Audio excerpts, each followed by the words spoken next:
नमस्कार। मैं doctor Ramanivas Sharma Raman YouTube के चैनल पर क्लासिफिकेशन ऑफ ऑर्गेनिज्म का यह पार्ट लेकर के बच्चों आपके सामने। और आज क्लासिफिकेशन के इस चरण में आज हम बात करेंगे पक्षियों की।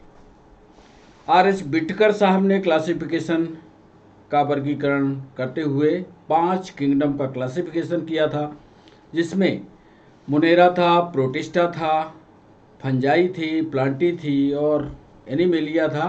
एनिमेलिया के क्रम के क्लासिफिकेशन में अब हम पहुंच चुके हैं पक्षियों तक। अब इसके बाद एक चरण और बचेगा जिसमें हम मैमल्स की बात करेंगे और उसके बाद बायोलॉजिकल क्लासिफिकेशन का यह दौर समाप्त हो जाएगा। आज पक्षियों के विशेष लक्षणों पर हम बात करने जा रहे हैं जो कॉम्पिटिटिव एग्जाम के लिए बहुत ही सहायक होंगे आपके लिए। साथ ही साथ आज के सेशन में वो महत्वपूर्ण सवाल हम आपसे पूछेंगे जो एमसीक्यू के रूप में होंगे, जो एमपीपीएससी में, यूपीएससी में, पीएनएसटी में, एसआई में या जितनी भी कॉम्पिटिटिव एग्जाम होती हैं उन सारे प्रश्नों का एक कलेक्शन हमने तैयार किया है। उन प्रश्नों के कलेक्शन को भी शामिल करेंगे। तो पक्षियों के क्लासिफिकेशन की शुरुआत करें उसके पहले आपको ये याद रखना होगा कि जितने भी अभी तक वीडियो डाले जा चुके हैं या वीडियो अपलोड हो चुके हैं, यदि सारे वीडियो को आपने ईमानदारी से पढ़ा होगा तो इस सेशन के एमसीक्यू आपसे बनेंगे। यदि आपने ऐसा नहीं किया तो समझ लीजिए फिर ये एमसीक्यू आपसे नहीं बनने वाले। क्यों कि एमसीक्यू का जो आपकी परीक्षा में स्टैंडर्ड होता है वो काफ़ी गहराई से सवाल पूछा जाता है। तो एमसीक्यू करने के लिए फिर से हमारी आपको सलाह है कि जितने भी वीडियो अपलोड किए गए हैं, टू द पॉइंट किए गए हैं, कॉम्पिटिटिव एग्जाम को ध्यान में रखते हुए किए गए हैं, उन सभी वीडियोज़ को आप पढ़ लें। चैनल को सब्सक्राइब करें, चैनल को लाइक करें, शेयर भी करें ताकि और बच्चों को इसका फ़ायदा मिल सके।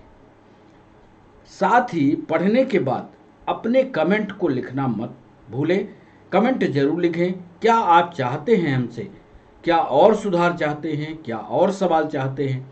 क्योंकि जब सेशन ये समाप्त हो जाएगा तो हम पूरे सेशन पर कई दिनों तक एमसीक्यू का सेशन क्लासिफिकेशन पर लाते रहेंगे ताकि आपका क्लासिफिकेशन वाला चैप्टर पूरी तरह से परिपक्व यानी मैच्योर हो जाए।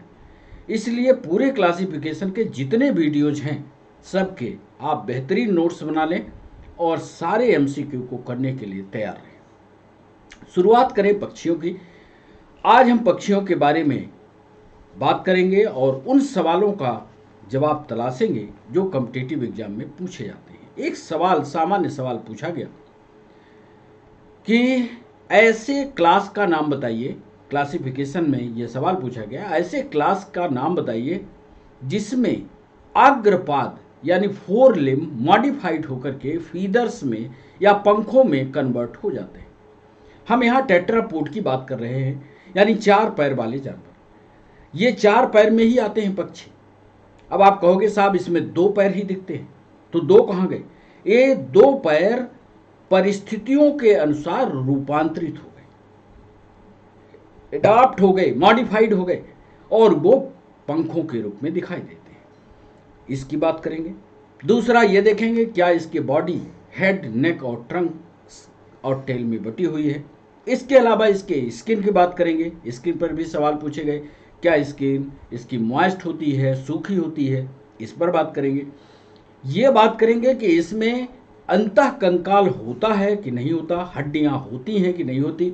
यदि हड्डियां होती हैं तो भारी होंगी तो फिर इसको उड़ने में सहायता नहीं मिलेगी। यदि हड्डियां हैं तो कैसी हैं, खोखली हैं क्या, जो इसके उड़ने में मदद करेगी, इसकी चर्चा करेंगे। और एक विशेष बात की चर्चा करेंगे, क्या इसका हार्ट 4 चैम्बर्ड हो गया। क्योंकि अभी हम पिछले सेशन में रेप्टाइल्स की जब बात कर रहे थे तो उसमें 3 चैम्बर्ड हार्ट की बात की थी, एक्सेप्ट क्रोकोडाइल की। अब यहाँ बात करेंगे क्या इसके हार्ट 4 चैम्बर्ड हो गए, क्या ये अंडे देते हैं या न्यूबॉर्न बेबी जन्म देते हैं, इसकी बात करेंगे। क्या ये कोल्ड ब्लडेड हैं या वार्म ब्लडेड हैं इसकी बात करेंगे, और इसके अलावा उन पक्षियों की बात करेंगे जो बहुत तेजी से दौड़ते हैं, उन पक्षियों की बात करेंगे जो सबसे बड़ा अंडा देते हैं, उस पक्षी का नाम बताएंगे जो सबसे छोटा है। इसके अलावा सबसे छोटी भारतीय चिड़िया, यह सवाल यूपीएससी में पूछा गया, सबसे छोटी भारतीय चिड़िया कौन सी है, इसकी जानकारी आपको देंगे। चलिए शुरुआत करते हैं, और इसके बाद एमसीक्यू का सेशन जिसमें कठिन सवाल होंगे, और उन कठिन सवालों को आपकी परीक्षा से ही हमने उठाए हैं। कुछ सवाल हमने खुद बनाए हैं, कुछ सवाल परीक्षा के हैं। अब देखिएगा आप, यदि आपने पूरे सेशन को अच्छी तरह से पढ़ा होगा तभी ये सवाल बनेंगे। तो चलिए एप्स की बात करते हैं, पक्षियों की बात करते हैं, और हमने चित्र में आपको दिख रहा होगा पेज में एक खूबसूरत चिड़िया लगाई है, आज इसी के बारे में बात करेंगे। तो शुरू करते हैं पक्षी वर्ग। आइए पक्षी वर्ग की बात करें।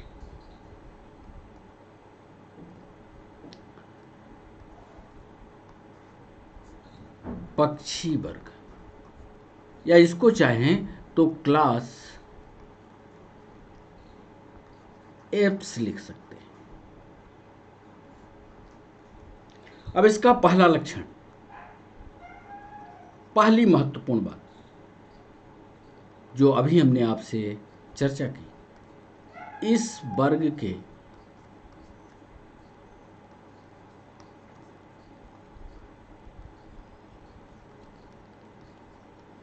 जंतुओं के अग्रपाद, अग्रपाद का मतलब यहां फोर लिम्ब से, पंखों के रूप में, यह ऑब्जेक्टिव का सवाल है, पंखों के रूप में रूपांतरित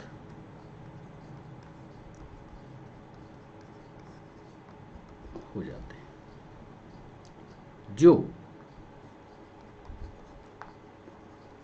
उड़ने में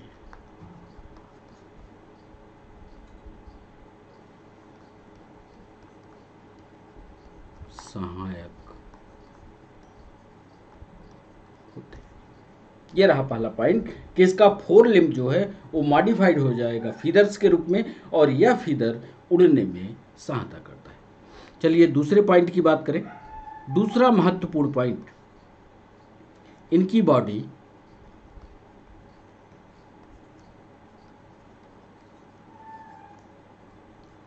हेड में यानी सिर में, नेक में, गर्दन में, ट्रंक में, पेट में, हेड नेक ट्रंक, और टेल में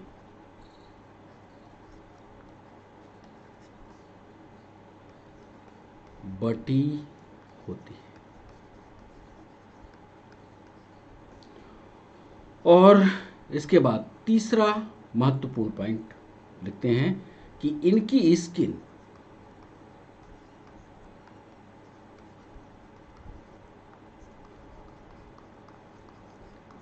पतली होती है,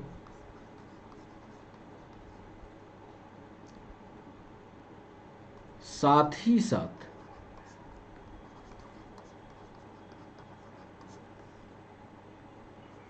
रूखी भी।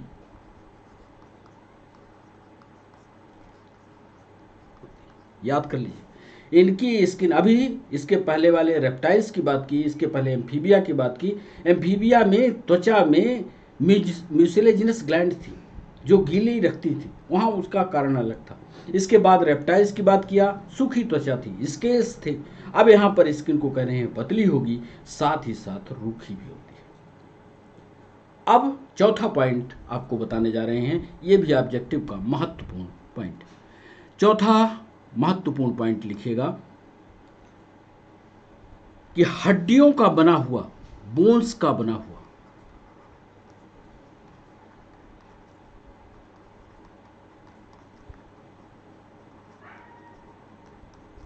अंतःकंकाल होता है।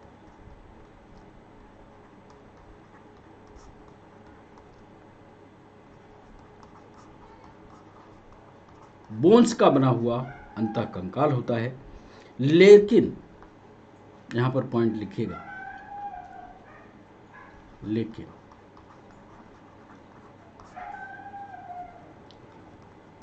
सभी हड्डियां खोखली होती हैं,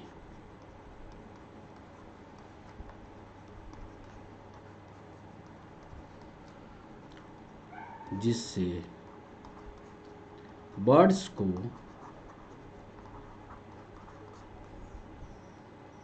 उड़ने में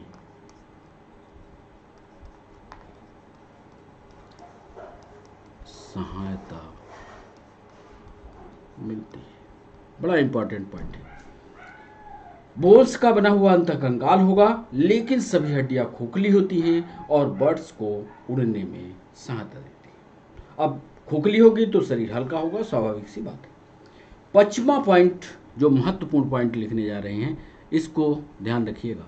पचवां पॉइंट कि हार्ट जो होता है, हार्ट पूर्ण रूपेण 4 चेंबर का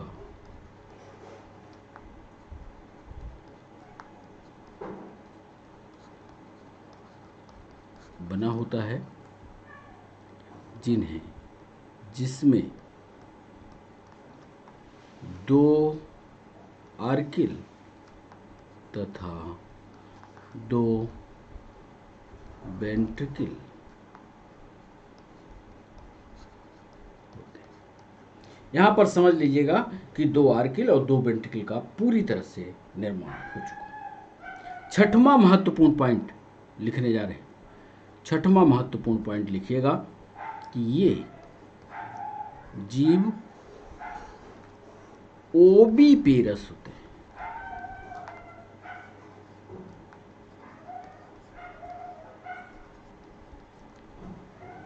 अर्थात अंडे देने वाले होते हैं। ये अंडे देने वाले जीव हैं। और 7वां महत्वपूर्ण पॉइंट, ये पूछा गया है सवाल। 7वां महत्वपूर्ण पॉइंट, नियत तापी होते हैं। नियत तापी का मतलब फिक्स टेम्परेचर होगा। इनके बॉडी का फिक्स टेम्परेचर होगा। ऐसा नहीं कि वातावरण जब चाहे तो इनके बॉडी टेम्परेचर को ऊपर नीचे करे। फिक्स टेम्परेचर होगा, यानी ये वार्म ब्लडेड जीव होते हैं।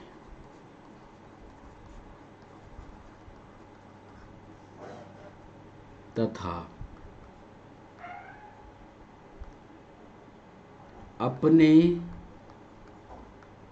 शरीर का तापमान फिक्स रखते हैं। ये वार्म ब्लडेड होती हैं, मतलब ऐसा नहीं है कि वातावरण में ठंड आई तो ये अपने बॉडी के टेम्परेचर को ठंड कर देंगे। ऐसा नहीं करते। ये अपने बॉडी के टेम्परेचर को फिक्स रखेंगे, उसके लिए परिस्थितियां तैयार करेंगे कि कैसे वो टेम्परेचर मेंटेन रहे, यानी गर्म खून वाले हैं जैसे हम लोग होते हैं। तो याद रखिएगा, बर्ड्स जो होती हैं वो वार्म ब्लडेड होती हैं। अब आपका सवाल ये हो सकता है यहाँ पर कि साहब आपने तो कहा था कि जिसके पास रजाई गद्दा हो वो वार्म ब्लडेड होता है। इनके पास रजाई गद्दा तो नहीं है, घोंसला बनाते हैं और कभी कभी तो ठंड के डर के मारे स्थान परिवर्तन करते हैं, एक स्थान से दूसरे स्थान की ओर चले जाते हैं। और ये एक स्थान से दूसरे स्थान की ओर जाना, ये कहलाता है प्रवसन, या इसी को अंग्रेजी में माइग्रेशन कहते हैं। परिस्थिति के अनुसार मान लीजिए एक इलाके में ठंड ज़्यादा बढ़ गई तो ये उस स्थान को छोड़ करके ऐसे इलाके में चले जाते हैं जहाँ पर गर्मी पड़ रही। तो ये परिस्थिति, ये भी सवाल पूछा गया कि ये परिस्थिति एक स्थान से परिस्थिति के अनुसार अपने आप को एडजस्ट करने के लिए दूसरे स्थान की ओर जाना, ये क्या कहलाता है? याद रखिएगा, ये कहलाता है प्रवसन या माइग्रेशन। तो इस पॉइंट में, इस पन्ने पर हमने बताया कि बोन्स का बना अंतःकंकाल होगा। सभी बोन्स करीब करीब खोखली होती हैं ताकि इसको उड़ने में सहायता मिल सके। हार्ट पूर्ण रूप से 4 चेम्बर्ड होगा, जिसमें 2 आर्किल होंगे, 2 वेंट्रिकल होंगे। ये जीव अंडे देने वाले होंगे, अर्थात अंडे देंगे और अंडे से शिशु का विकास होगा। नियत तापी होंगे, गर्म खून वाले होंगे और अपने शरीर का तापमान फिक्स रखते हैं। चलिए 8वें पॉइंट पर आपको जो महत्वपूर्ण चीज बताने जा रहे हैं, इसको लिखिएगा।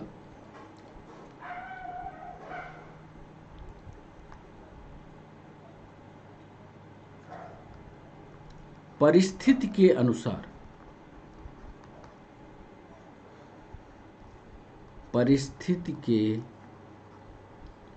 अनुसार स्थान परिवर्तन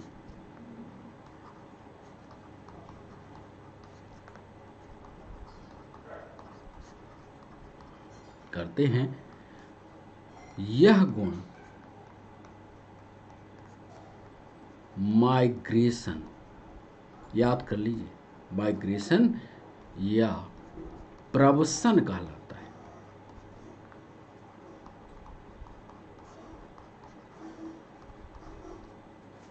परिस्थिति के अनुसार ये गुण आप देखे होंगे, गांव में तो आंगन होते हैं, आंगन में कभी आप शाम को ऊपर सिर करके लेट जाइए, आप देखिए चिड़ियों का एक बड़ा विशाल झुंड निकलता है। ऐसा लगता है कि लंबी दूरी पर जा रहे हैं। जब वो लंबी दूरी की ओर यात्रा करते हैं तो पूरे ग्रुप में जाते हैं। वो चीज़ इनकी माइग्रेशन की होती है। जिस इलाके में ठंड ज़्यादा हो गई वहाँ से खिसक लिए, जिस इलाके में गर्मी उनकी बर्दाश्त से बाहर हुई उस इलाके से चले गए। ये जो स्थान परिवर्तन है या भोजन की तलाश में चले गए, ये परिवर्तन माइग्रेशन या प्रवसन कहलाता है।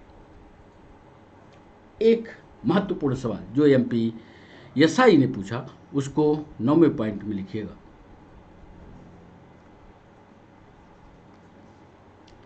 ऑस्ट्रिच, उसका चित्र हम दिखाएंगे अभी आपको। ऑस्ट्रिच सबसे अधिक, याद करिएगा, सबसे अधिक जीने वाला पक्षी है।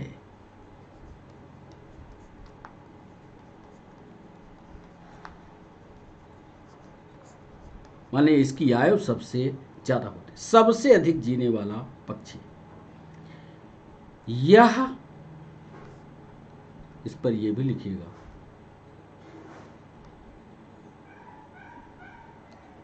यह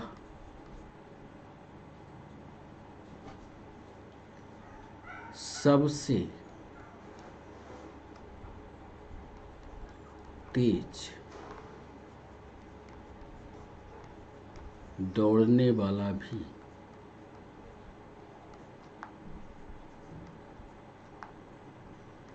जीव, यह दौड़ता भी है। ऑस्ट्रिच में एक विशेषता है कि सबसे लंबा जीता भी है और सबसे तेज भी दौड़ता है। ये दोनों सवाल, एक PNST में पूछा, एक MPSI में पूछा, तो याद रखिएगा ऑस्ट्रिच। एक सवाल MPPSC में पूछा, उसको हम 10वें पॉइंट में लिखने जा रहे हैं। 10वें पॉइंट में लिखने ये जा रहे हैं कि सबसे बड़ा अंडा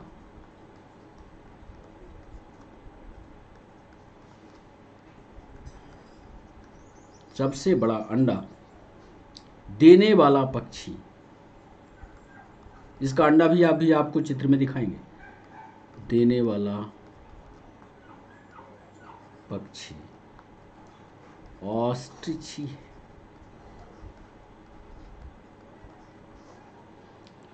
और 11वें में लिखिएगा, ये भी सवाल पूछा गया कि सबसे छोटी जीवित चिड़िया, लिखिए, सबसे छोटी जीवित चिड़िया, नाम जानते हैं क्या, बताइए जरा। सबसे छोटी जीवित चिड़िया हमिंग बर्ड है।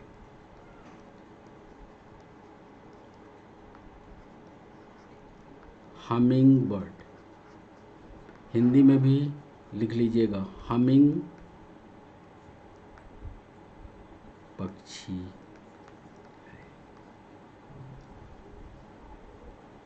एक सवाल ये भी बनता है कि सबसे तेज उड़ने वाला, सबसे तेज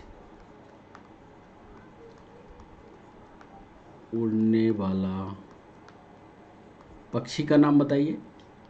पक्षी स्विफ्ट, SWIFT, स्विफ्ट, या हिंदी में इसको अवावील कहते हैं। और 13वें पॉइंट में सबसे छोटी भारतीय चिड़िया, सबसे छोटी भारतीय, यूपीएससी का सवाल, सबसे छोटी भारतीय चिड़िया सनबर्ड है।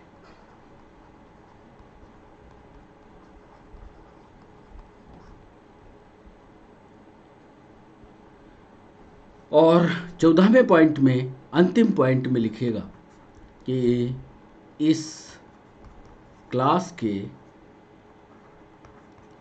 प्रमुख उदाहरण कौन कौन से हैं। उदाहरण में जितने खूबसूरत पक्षी आप जानते हो सबका लिख लीजिएगा। इसमें आप कबूतर लिख सकते हैं, कबूतर। इसमें आप गौरैया लिख सकते हैं, गौरैया, गौरैया लिखिएगा। इसमें आप कोयल लिख सकते हैं, कोयल लिखिएगा। जितने भी पक्षी हैं, कीव लिख लीजिएगा, ऑस्ट्रिच लिखिए। जितने भी खूबसूरत पक्षी के नाम आप जानते हो सारे पक्षियों के नाम लिखिएगा। तो इस पन्ने में हमने आपको बताया कि परिस्थिति के अनुसार स्थान परिवर्तन करने वाला ये क्लास, ये ग्रुप जो परिस्थिति के अनुसार स्थान परिवर्तन करता है, क्योंकि ये नियत तापी हैं, अपने शरीर के टेम्परेचर को एक फिक्स स्टेट में रखते हैं, इसलिए चूंकि इनके पास साधन सुविधा नहीं होता तो ये स्थान छोड़ देते हैं। तो ये प्रवस्था इन्हीं में पाई जाती है, ये कहलाती है माइग्रेशन। ऑस्ट्रिच सबसे अधिक जीने वाला पक्षी है, यह सबसे तेज दौड़ने वाला भी जीव है। सबसे बड़ा अंडा देने वाले पक्षी में यदि आप नाम जानते हो तो ऑस्ट्रिच ही है। सबसे छोटी जीवित चिड़िया हमिंग बर्ड है या हमिंग पक्षी है। सबसे तेज उड़ने वाला पक्षी स्विफ्ट या अवाबिल है। और सबसे छोटी भारतीय चिड़िया सनबर्ड। तो इतने प्रमुख पॉइंट को फिर से एक बार देख लीजिए। बुल्स का बना हुआ अंतःकंकाल होगा, लेकिन सभी हड्डियां खोखली होती। किसी बर्ड को उड़ने में सहायता मिलती है। हार्ट पूर्ण रूपेण 4 चैम्बर का बना होगा, जिसमें 2 आर्किल 2 वेंट्रिकल होते हैं। ये जीव ओविपेरस होते हैं, अर्थात अंडे देने वाले होते हैं। वार्म ब्लडेड जीव होते हैं तथा शरीर का तापमान फिक्स रखते हैं। इस वर्ग के जंतुओं में फोरलिम पंखों के रूप में रूपांतरित हो जाते हैं, जो उड़ने में सहायक होते हैं। इनकी बॉडी हेड, नेक, ट्रंक और टेल में बंटी होती है। इनकी स्किन पतली होती है, साथ ही साथ रूखी भी होती है। और इनका जितने का उदाहरण आपने इधर लिखा है, कबूतर, गौरैया, कोयल, कीव, ऑस्ट्रिच और जो विशेष बर्ड है, उन सभी को क्रम से हम आपको दिखा देते हैं। चित्रों के माध्यम से आप इनको याद रखिएगा। पहला, ये जो आप चित्र देख रहे हैं, ये है ऑस्ट्रिच। ऑस्ट्रिच के बारे में आपने कई बार इसको याद भी किया होगा। ऑस्ट्रिच का 2 उदाहरण दिखा रहे हैं। ये है इसका एक अंडा। सबसे बड़ा अंडा देने वाला यदि कोई है तो वो है ऑस्ट्रिच, सबसे बड़ा अंडा। और ऑस्ट्रिच जो है सबसे तेज रफ्तार में भगता भी है, तेज रफ्तार। ऐसा पक्षी है जो तेज रफ्तार में दौड़ता भी है। चलने का इसका देखिए तो इसके पैर जो है चलने में इसमें तेज रफ्तार से इसको दौड़ाते हैं। तो ऑस्ट्रिच जो है तेज रफ्तार में दौड़ता भी है। तो ये ऑस्ट्रिच आपके सामने। दूसरा एक पक्षी, इसको कहते हैं हमिंग बर्ड, सबसे छोटी जीवित चिड़िया, सबसे छोटी स्मॉल साइज की ये होती है, स्मॉल साइज की। इसको कहते हैं हमिंग बर्ड, याद कर लीजिए। हमिंग बर्ड सबसे छोटी चिड़िया है। और ये चिड़िया की एक और विशेषता है कि ये सारी चिड़िया आगे की तरफ उड़ती हैं और ये अकेली एक ऐसी चिड़िया है जो पीछे की तरफ उड़ती है। तो स्मॉल साइज की होती है, सबसे छोटी चिड़िया, ये इसके नाम रिकॉर्ड है। सबसे तेज उड़ने वाला पक्षी, इधर ध्यान दीजिए, सबसे तेज चलने वाला पक्षी है, जिसका मूवमेंट चलने का है। अब हम उदाहरण आपको बताने जा रहे हैं सबसे तेज उड़ने वाला पक्षी। सबसे, यहां लिख लीजिएगा, सबसे तेज उड़ने वाला पक्षी, सबसे तेज उड़ने वाला पक्षी है स्विफ्ट बर्ड। आपने एक कार का नाम सुना होगा, स्विफ्ट। शायद कंपनी ने इसी के उड़ने के आधार पर ही अपनी कार का नाम स्विफ्ट रखा हो, क्योंकि स्विफ्ट उड़ती भी है, बहुत तेज रफ्तार में चलती है, इसी के आधार पर रखा हो। इसके पंखों को देखिए, इसके पंखों की संरचना देखिए, बिल्कुल हवाई जहाज के जैसे पंख होते हैं। ये देखिए, ये पंख, इनके पंखों की संरचना के आधार पर ये बहुत तेज उड़ते हैं। तो ये है स्विफ्ट बर्ड। और एक चित्र हम आपके लिए लाए हैं, सनबर्ड। यह भारत की सबसे छोटी चिड़िया है। यहां इसको लिखिएगा, भारत की सबसे छोटा पक्षी, इसका नाम है सनबर्ड। याद कर लीजिए, सनबर्ड इस कलर में दिखती है, पीला ये इसके पेट वाला हिस्सा होता है और ब्लू कलर का इसका एंटीरियर पार्ट होता है। इसका जो चोंच वाला हिस्सा होता है काफ़ी पतला होता है, काफ़ी पॉइंटेड है। यह यहाँ से देखिए काफ़ी पॉइंटेड एरिया इसकी दिखती है।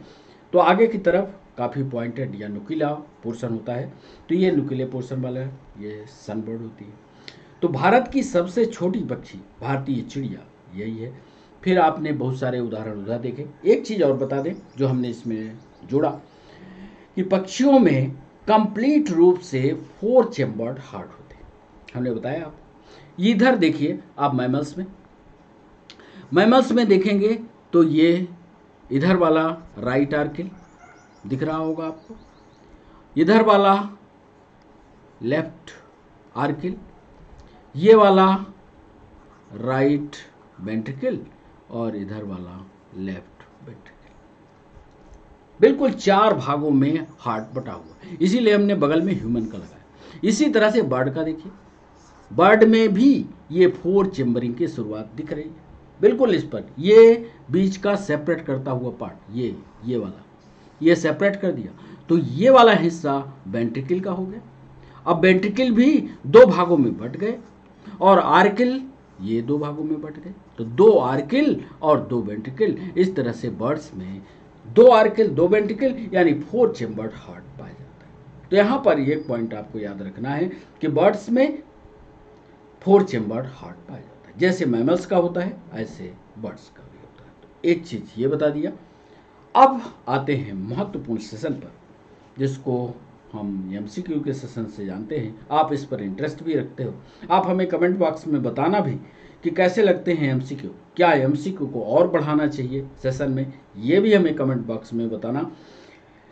अब हम तो बढ़ा सकते हैं, पर ज़रूरी ये है कि सारे वीडियो जो पुराने हैं, जितने वीडियो डल चुके हैं, उन सारे वीडियो को एक बार आप पढ़ लो, तो आपको प्रश्न करने में बनेगा। नहीं तो फिर सिर्फ क्लास अटेंड करनी रह जाएगी। तो ऐसा मत करिए, पूरे वीडियोज को पढ़ लोगे तो उत्तर आपसे बनने लगेंगे। पहला सवाल आपसे पूछ रहे हैं जो PNST में पूछा गया। पहला सवाल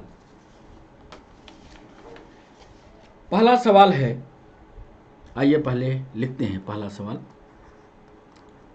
धैर्य पूर्वक सवाल को पहले पूरा सुनिएगा, या तो अपनी कॉपी में लिखिएगा फिर तब जवाब करिएगा। लिख रहे हैं कि निम्न में से कौन सा स्टेटमेंट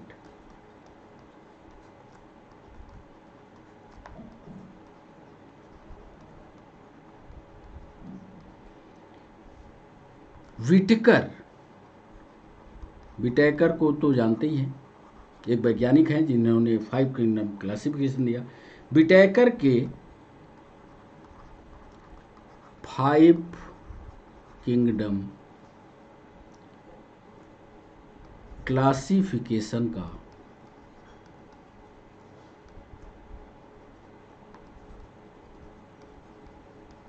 हिस्सा नहीं है,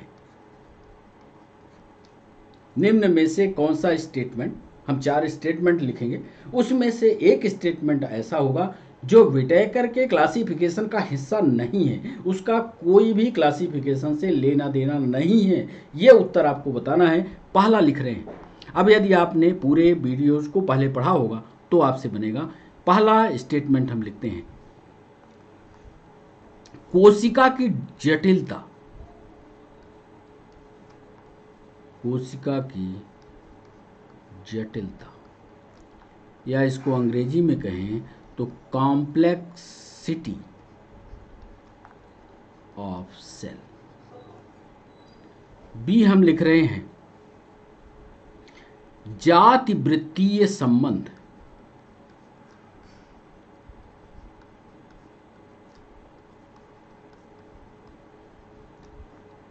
या इसको कह लें फाइलोजेनेटिक रिलेशनशिप। सी लिख रहे हैं, पोषण का प्रकार,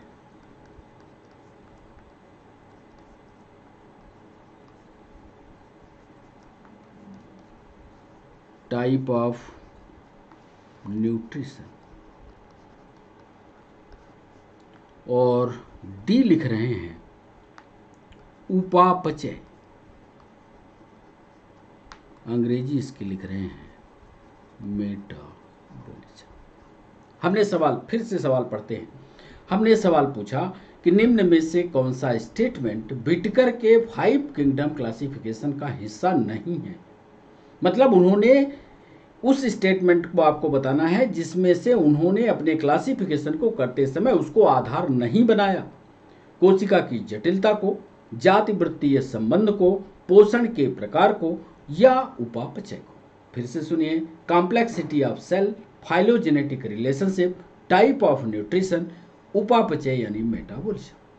अब यदि आपसे ये बनता है तो आप कमेंट बॉक्स में सिर्फ ABCD मत लिखिए, उसका पूरा नाम लिखिए। जैसे यदि आपका उत्तर है कोशिका की जटिलता तो आप लिखिए कॉम्प्लेक्सिटी ऑफ सेल या कोशिका की जटिलता। तो हम समझ जाएंगे कि लाइव क्लास में जब हम आपसे जुड़े होंगे तो आप सही बता रहे हैं, आपके समझ में आ रहा है कि नहीं आ रहा है। तो आप पूरा ABCD मत लिखिएगा, पूरा उसका स्टेटमेंट लिखिए। तो आपको ऐसा करने से आपको स्टेटमेंट भी याद हो जाएगा। और यदि आप हमसे पूछेंगे क्यों साहब इसका उत्तर, क्योंकि हम पूरे प्रश्न पूछने के बाद आपको उत्तर बताएंगे, उसका कारण भी बताएंगे, इसलिए आपको चिंता करने की बात नहीं है। आप सिर्फ अपने आप को टेस्ट कीजिए कि क्या आपने पूरे वीडियो को पढ़ने के बाद आपसे ये उत्तर बनता है कि नहीं। तो ये था पहला सवाल, कौन सा स्टेटमेंट विटेकर के 5 किंगडम क्लासिफिकेशन का हिस्सा नहीं। आइए दूसरे सवाल पर।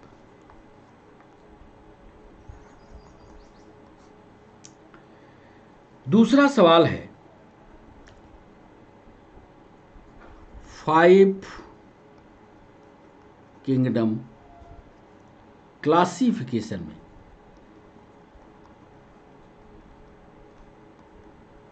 फिर वही विटेकर वाला सवाल है, लेकिन थोड़ा गंभीर सवाल है।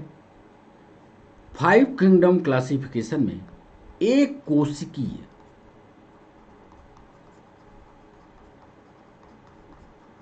यानी यूनिसेलुलर, एक कोशिकीय यूकैरियोटिक माने वेल डेवलप्ड सेल, यूकैरियोटिक जीवों को प्रोटिस्टा में रखा गया।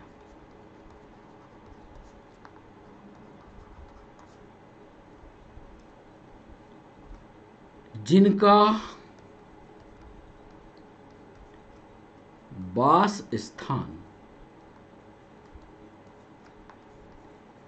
यानी हैबिटेट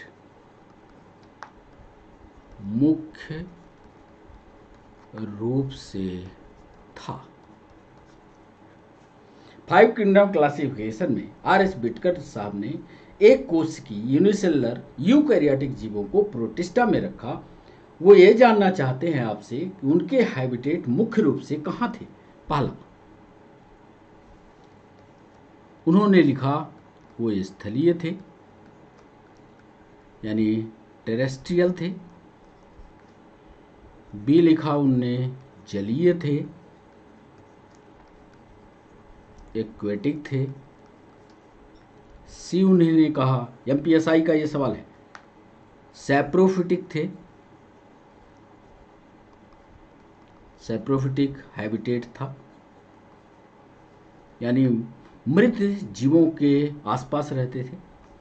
और डी उसका ऑप्शन था, इपीफाइटिक थे।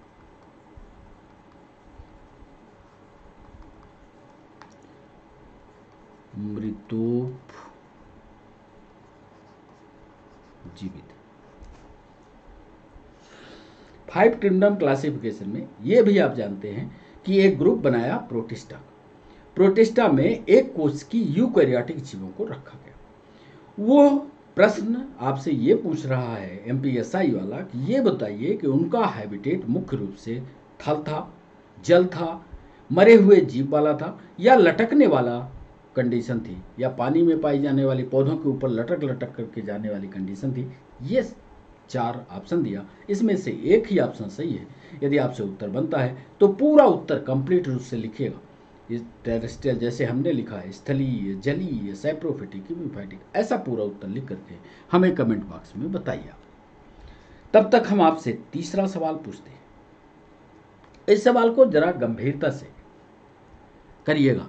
इसमें क्वेश्चन नंबर 3 में है, सही जोड़ी मिलाइए।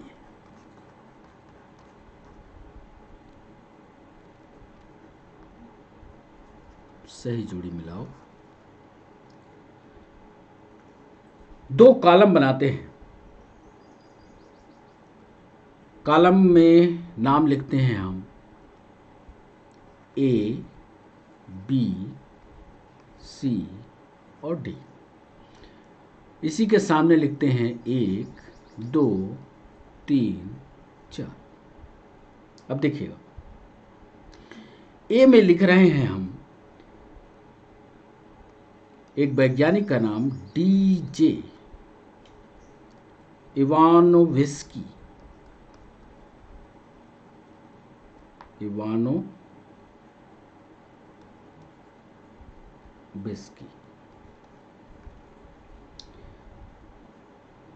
इनके सामने 1 नंबर में लिख रहे हैं डिस्कवरी ऑफ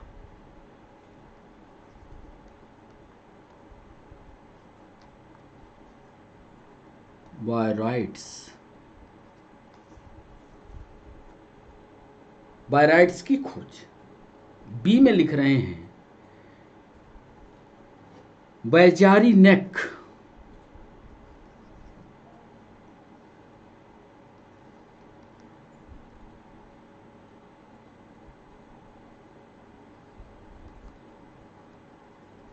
ये भी वैज्ञानिक हैं। इसमें लिख रहे हैं वायरस का क्रिस्टलीय रूप।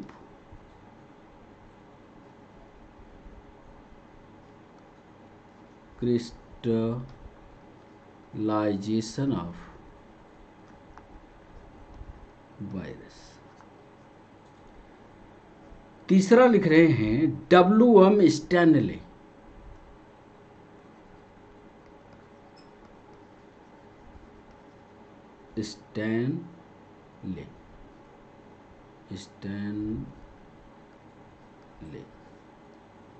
WM Stanley. और तीसरे में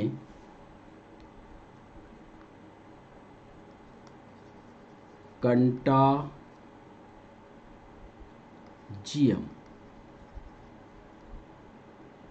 बाइपम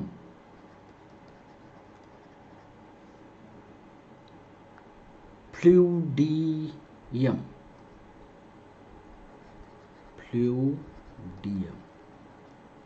मतलब इसकी खोज किया। कंटाजियम बाइपम फ्लूडियम एक स्पीसीज है वायरस की, क्या उसकी खोज की।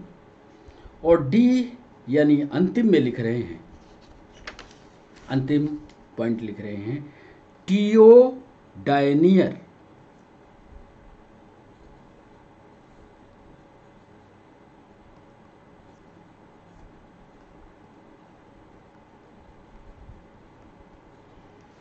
DO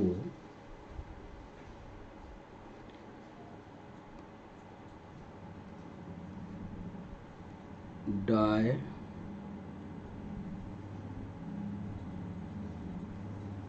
near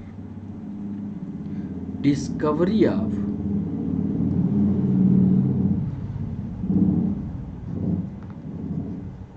TMB। इसमें से कौन सा जोड़ा सही होगा ये आपको बताना है। इसमें ध्यान से लिखिएगा। ए उत्तर लिख रहे हैं पहले।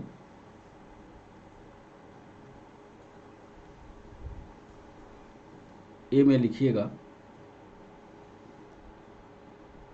ए का 4, बी का 3, सी का 2, डी का 1। फिर बी लिख रहे हैं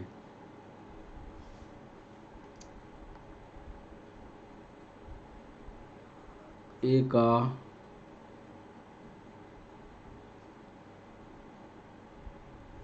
4,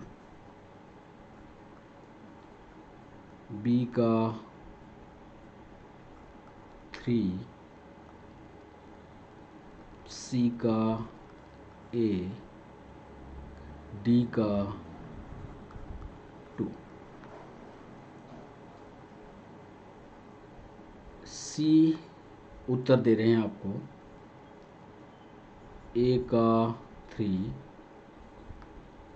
बी का 4, सी का 2 और डी का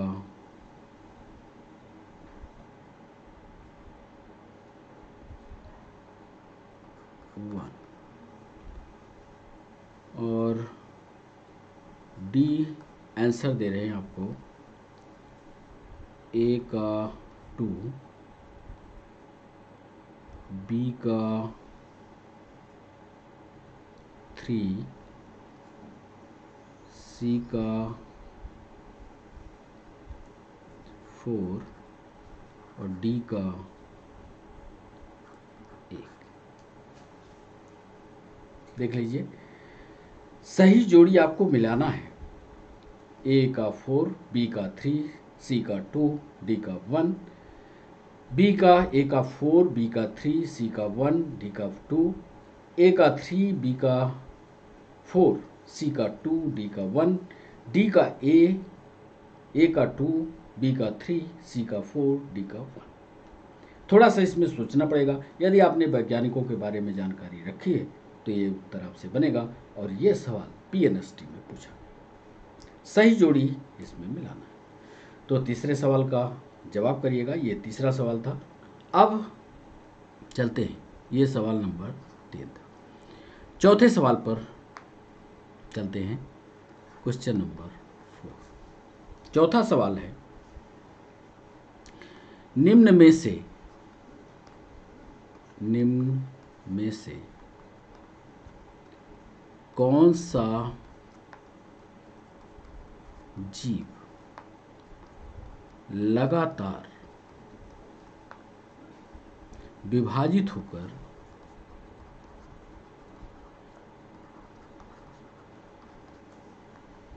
समुद्र को लाल कर देता है?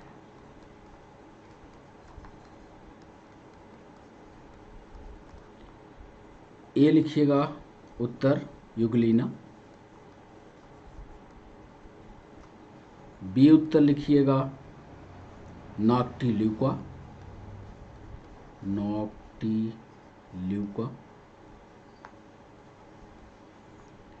सी उत्तर लिखिएगा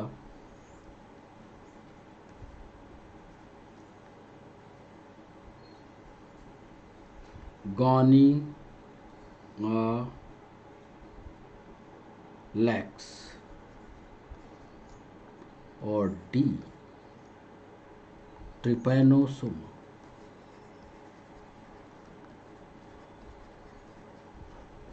हमने पूछा चौथे सवाल में, कौन सा ऐसा जीव है जो लगातार विभाजित होकर के सागर को या समुद्र को लाल कर देता है। आपने ये सवालों को कई बार किया होगा। ये सवाल पूछा गया रेलवे में निम्न में से कौन सा जीव लगातार विभाजित होकर समुद्र को लाल कर देता है। योगलिना है, नाक्टिल्यूका है, गोनियोलेक्स है या ट्रिपैनोसोमा है। सही जवाब आप कमेंट बॉक्स में लिखिए। कमेंट बॉक्स में जब आप उत्तर लिखिएगा तो पूरे जीव का नाम लिख करके हमें कमेंट बॉक्स में भेजिए। और आज के सेशन का अब अंतिम सवाल आपसे पूछते हैं। 5वां सवाल,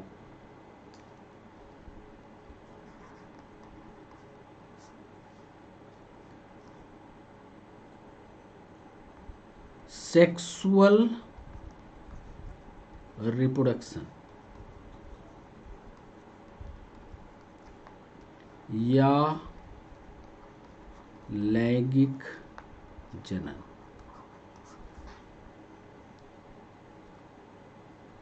पाया जाता है सिर्फ ए टीनोफोरा में,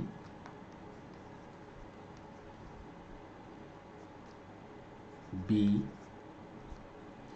सीलेंट्रेटा में, सी पोरीफेरा में एंड डी प्रोटोजोआ। 5वां और अंतिम सवाल आपसे पूछा कि लैंगिक जनन की व्यवस्था किस फाइलम में पाई जाती है। आपको जवाब बताना है टीनोफोरा में है, सीलेंट्रेटा में है, पोरीफेरा में है कि प्रोटोजोआ। अब यदि इसका जवाब आपको आता है तो आप कमेंट बॉक्स की ओर बढ़िए। कमेंट बॉक्स में पूरा फाइलम लिख करके हमारे पास भेजिए। यह क्लास जब शाम को 6 बजे लाइव होगी तो उस समय आप लाइव मिलें, आप पूछें हमसे कि क्यों इसका जवाब ये होगा तो अच्छा रहेगा। हम उसका कारण भी आपको सटीक कारण बताएंगे क्यों होगा। कमेंट बॉक्स में आप पूछते रहिएगा, हम कमेंट बॉक्स में आपको बताते रहेंगे। तो ये 5 सवाल आज हमने पूछे। आप अपने आप को तय करिए, आपकी साइंस या बायोलॉजी कितनी तैयार है कंपटीशन के लिए, ये देखते रहिए। क्योंकि सरल सवाल आए ये संभावना नहीं है। सवाल जब भी आएंगे कॉम्पिटिटिव हिसाब से आपको गंभीरता से ही पढ़ना होगा। अब आजकल तथ्यात्मक सवालों का बोलबाला है, तथ्यात्मक सवाल ज़्यादा पूछे जाते हैं, इसलिए तथ्यात्मक सवालों को पढ़ने की कोशिश कीजिए। चलिए आपको उत्तर की ओर लिए चलते हैं। तो पहले सवाल का जवाब, कौन सा स्टेटमेंट बिटकर के 5 किंगडम क्लासिफिकेशन का हिस्सा नहीं है और इसमें कोशिका की जटिलता बिल्कुल थी, जाति वृत्तीय संबंध जरूर था, पोषण का प्रकार जरूर था, एक ही बचता है मेटाबॉलिज्म से कोई उनका नाता नहीं था, इसलिए इसका सही जवाब होगा उपापचय। दूसरा सवाल हमने पूछा 5 किंगडम क्लासिफिकेशन में एक कोष की यूकैरियोटिक जीवों को प्रोटिस्टा में रखा गया जिसका वास स्थान मुख्य रूप से, हमने पढ़ाया भी है आपको, मुख्य रूप से यदि प्रोटिस्टा की बात करते हैं, मुनेरा को छोड़िए प्रोटिस्टा पर आइए तो अमीबा सबसे बेहतरीन उदाहरण होगा और अमीबा अक्सर वाले जीव जलीय होते हैं। ये प्रश्न पूछा गया। तीसरा सवाल हमने पूछा सही जोड़ी मिलाना है, इसको यदि आप गंभीरता से आइवानोविस्कु को पकड़ लोगे तो सही जवाब मिल जाएगा और इसका सही जवाब करेक्ट तरीके से मिलाइएगा। इसका सही जवाब होगा ए। मिला लीजिएगा, पढ़ भी लीजिएगा, ये पीएनएसटी में पूछा गया सवाल था। चौथा सवाल, निम्न में से कौन सा जीव लगातार विभाजित होकर के समुद्र को लाल कर देता है।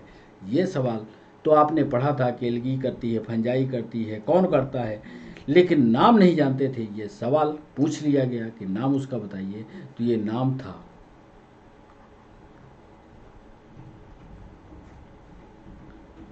गोनियोलेक्स, क्योंकि ये सब नहीं है योगलिना, नाक्टिल्यूका, ट्रिपैनोसोमा। ये जब हम 6 बजे लाइव होंगे उस समय आप हमसे सवाल पूछिएगा, हम उस समय आपको बताएंगे क्यों। 5वां और अंतिम सवाल, सेक्सुअल रिप्रोडक्शन की प्रक्रिया। यदि आपने पिछला वीडियो, हमारे सारे वीडियो को पढ़ा है तो सेक्सुअल रिप्रोडक्शन की प्रक्रिया यहीं से शुरू होती है और उसमें मेल और फीमेल रिप्रोडक्टिव ऑर्गन बन जाते हैं और उसका सही जवाब है टीनोफोरा।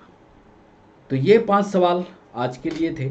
आज हमने आपको बर्ड के बारे में पूरी जानकारी दी, बर्ड का क्लासिफिकेशन बताया, बर्ड के हार्ट के बारे में बताया, सन बर्ड बताई, स्विफ्ट बर्ड बताई, उसका सबसे तेज़ चलने वाला, सबसे तेज़ उड़ने वाला, ये सारी जानकारी दी, एमसीक्यू का सेशन रखा।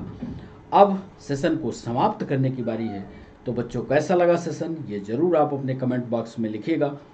आप सब ने पूरे सेशन में अपनी उपस्थिति दिखाई, इसके लिए बच्चों आप सभी का बहुत बहुत शुक्रिया। आप चैनल को ज़रूर सब्सक्राइब करें, शेयर करें, लाइक करें, कमेंट ज़रूर लिखा करें और आपका दिन शुभ हो। बाय बाय, नमस्कार।